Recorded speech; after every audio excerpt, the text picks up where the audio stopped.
Say, you've been playing video games while attached to internet culture at the end of the year before. You know how people do Game of the Year videos, but the order is kind of arbitrary, and then it's basically just a summary of the year in gaming for whatever kinds of games a given person enjoys. Well, I've got kind of a variant for you. Hi there, I'm Xandy. I really enjoy making builds, something a bit more specific. So this video is the Game of the Year thing, but for build systems specifically. The things that most excite me happening in build systems in games this year. It's not like I don't enjoy other things about video games, but this is only the parts related to making builds. I really enjoyed basically every other part of every game on this list.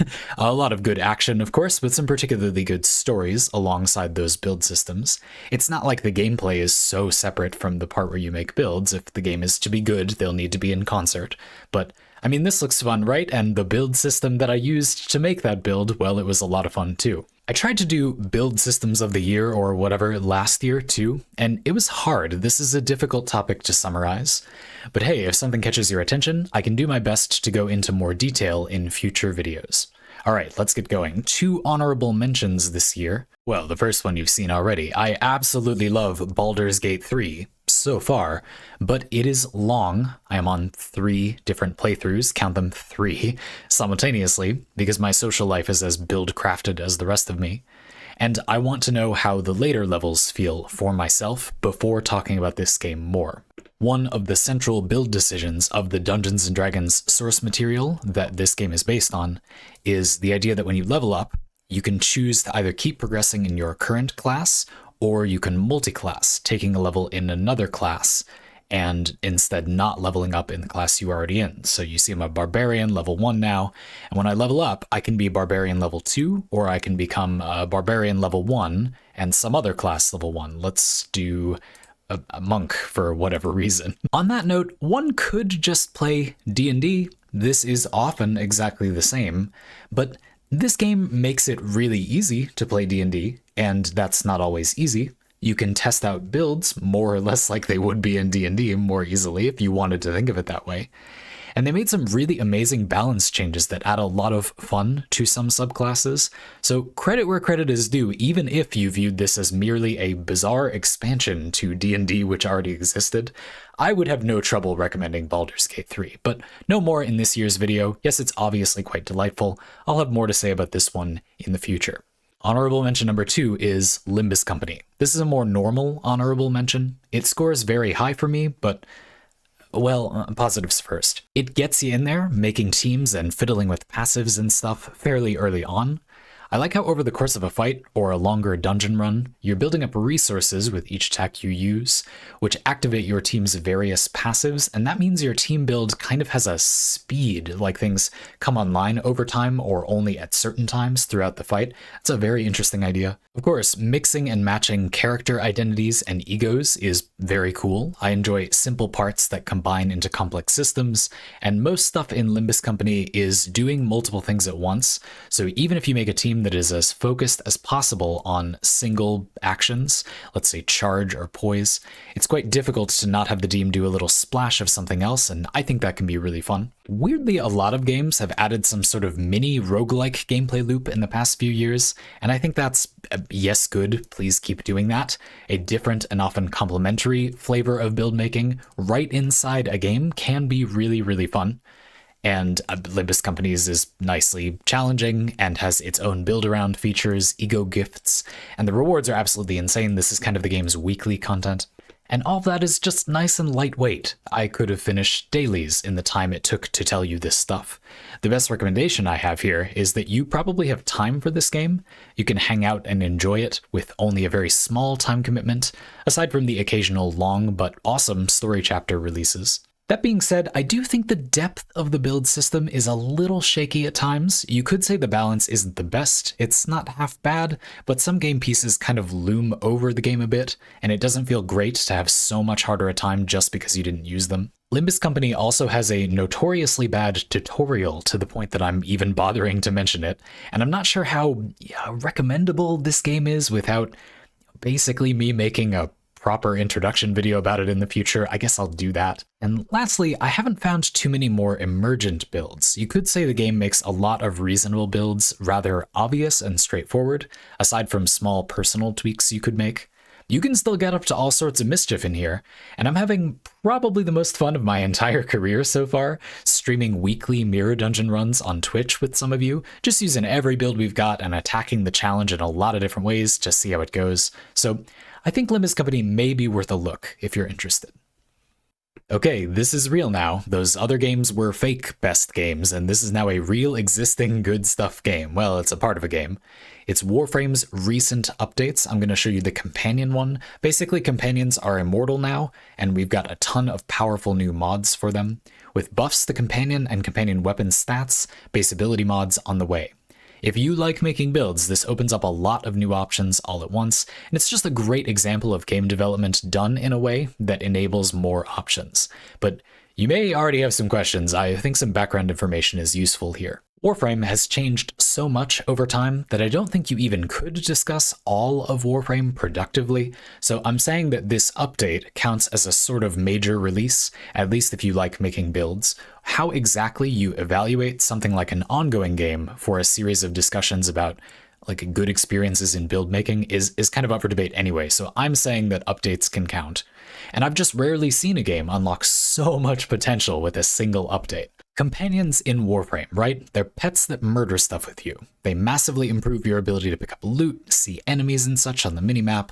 For various reasons, a lot of players weren't really into them, but there are a lot of companions, like dozens of different companions with many dozens of interesting special abilities tied up in them, and it was often just very difficult to get benefits out of all this stuff, either because the companion would die or the surrounding mods were not very strong. You felt like you lose so much if you picked this companion over some other, some of the few that had very strong stuff.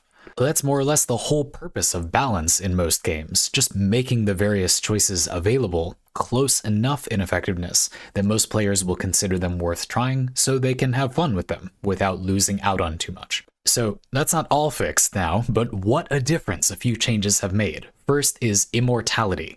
At the very least, this frees up a lot of mod slots if you want it to. Companions automatically revive in a minute if killed, but you can modify that. Your revive time, mostly with mods that would have helped keep them alive before these changes.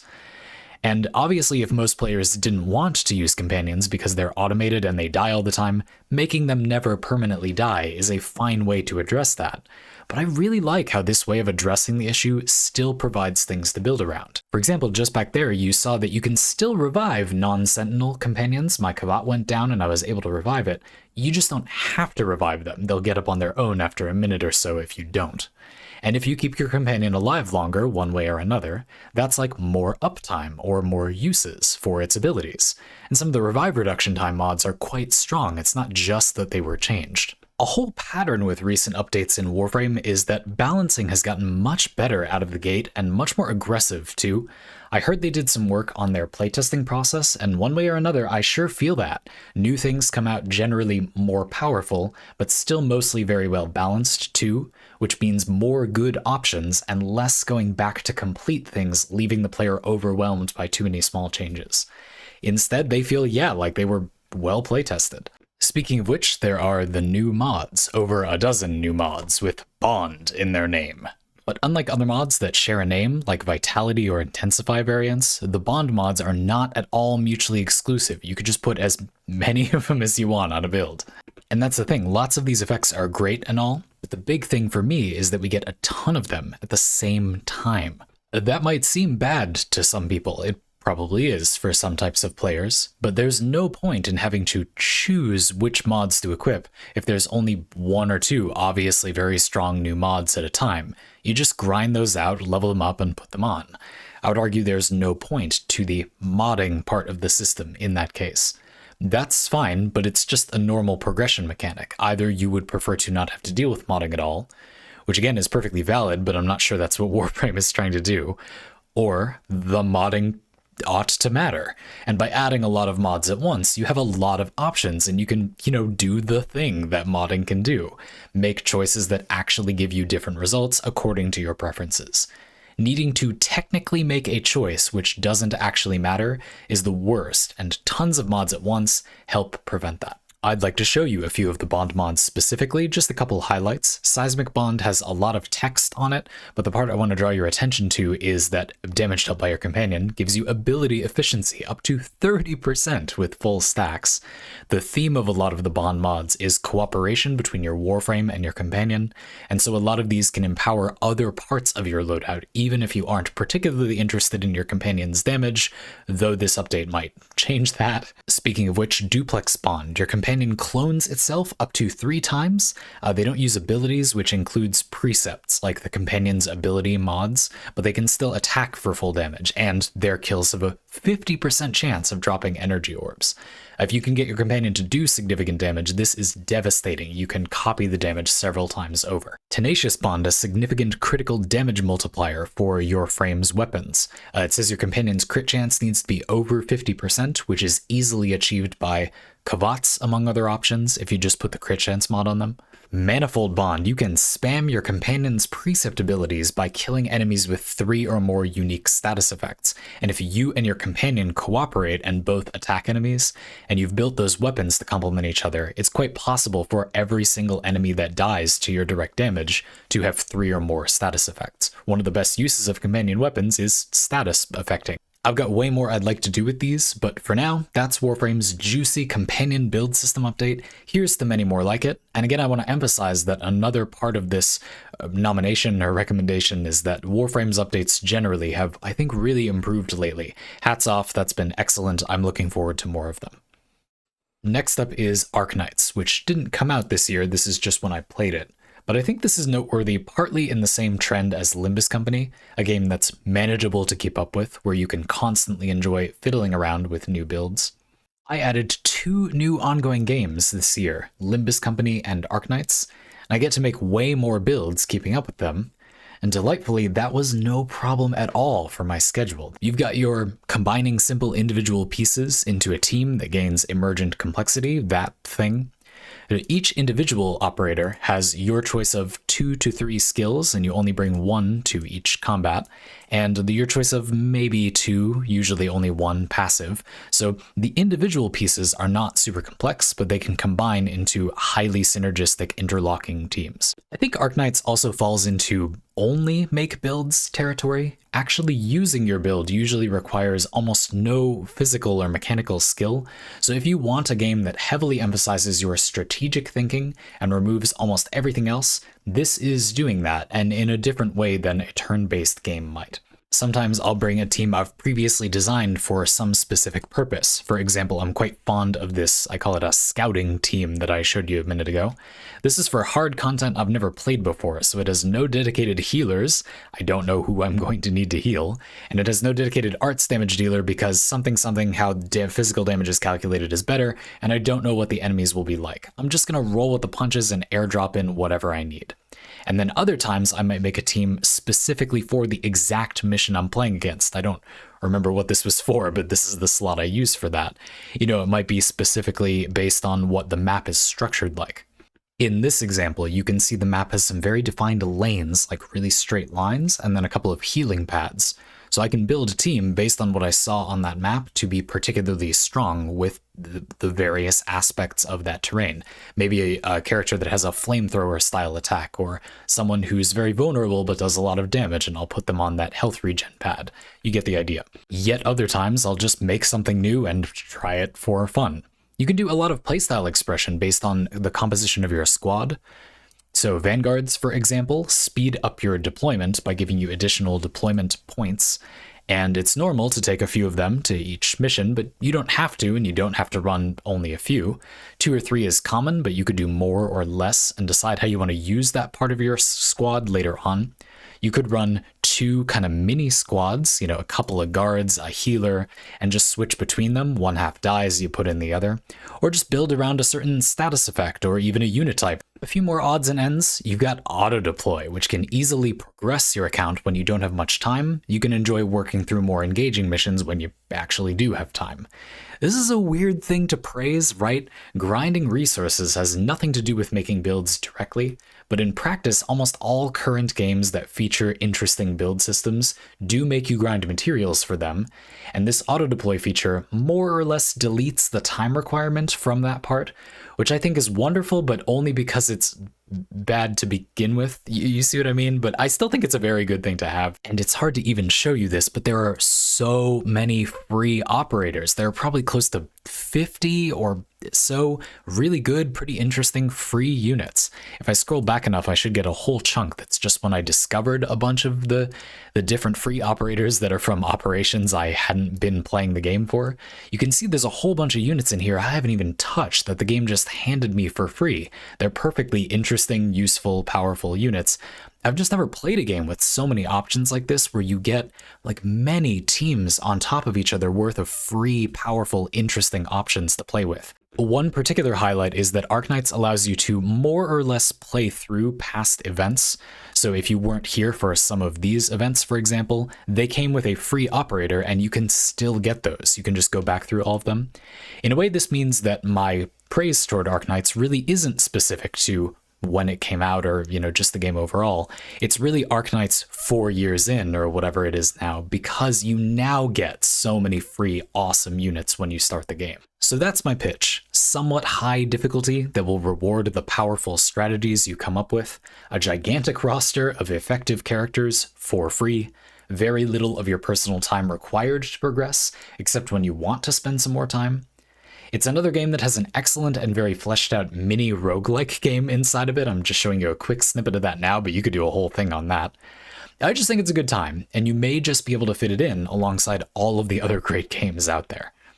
Now we come to Lies of P. This game does not have an extremely large build system, but that's not what I think makes one good. Also, I already talked about a few of those in this video.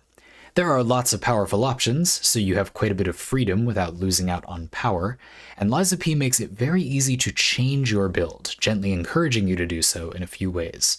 There's a mix of things that are tactically better in certain situations. You can imagine what might be better or worse in this house or in a street.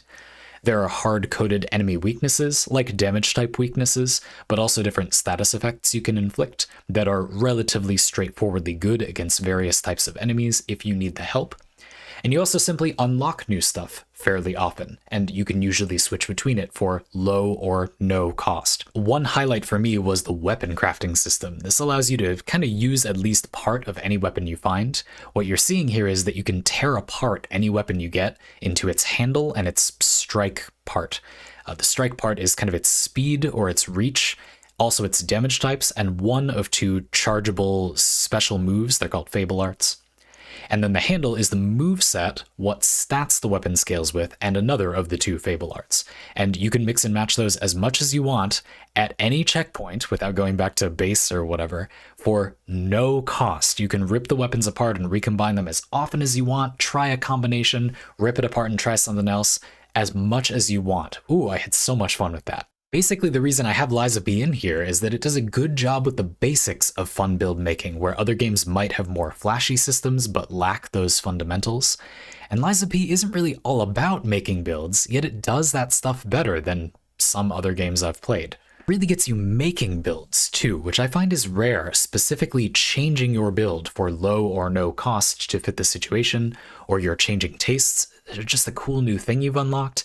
This game just did that very, very well for me, and being not even focused on that, I don't necessarily see that as a negative. This is a somewhat challenging game. You might make a cool build, but be literally physically incapable of operating it, and no shame in that, it's hard. That does make for a weird build system recommendation, because you might be outright unable to play this game, or at least without frustrating yourself more than you would like.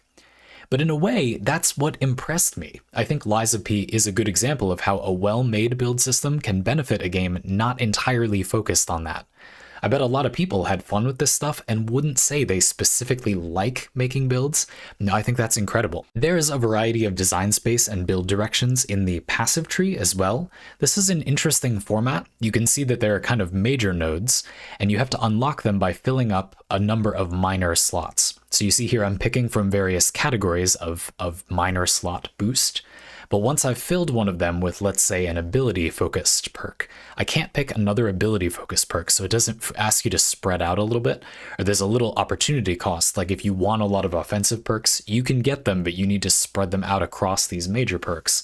And figuring out how to do that and mixing various aspects of the game to build a playstyle you like was pretty interesting to me. My only full-on negative is the stat system, which I just think is pretty reductive. To me, the biggest failing for a build system is to ask the player to make decisions, adding complexity, without rewarding the player with a really different gameplay experience in a meaningful way.